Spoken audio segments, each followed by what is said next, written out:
படம் பார்க்குறதுக்கு one time watchable தான்.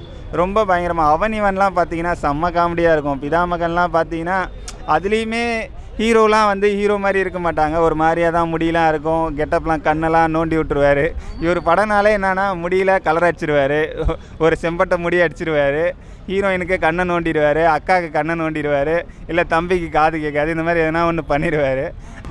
அவர் என்னன்னா இன்னொரு வாட்டி படம் எடுத்தாருன்னா ஹீரோ ஹீரோயின் எல்லாரையும் நல்லா அழகாக சாதாரணமாக இருக்க மாதிரியே காட்டி எடுத்தாருன்னா கண்டிப்பாக நல்லாயிருக்கும்னு நினைக்கிறேன்.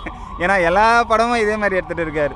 ஒரு படமாவது நல்லா மேக்கப்லாம் போட்டு நல்லா ஒரு லைட்டிங்லாம் வச்சு டான்ஸ்லாம் நேச்சுரலாக காட்டினா கூட பரவாயில்ல. இது நேச்சுரலுக்கும் தாண்டி மேலே போயிட்டு இருக்கு. நேச்சுரல்னால் இப்போ நான் எப்படி இருக்கேன், எனக்கு செம்பட்டெல்லாம் அடித்து கண்ணை நோண்டி விட்டால் நான் எப்படி இருப்பேன், எப்படி நடிப்பேன்? ஒரு மாதம் 2 மாதம் குளிக்காமல் இருக்கணும், கண்ணை நோண்டிக்கணும், கையை ஒடிச்சிக்கணும், இந்த மாதிரிலாம். சரி நல்லா இருக்குது.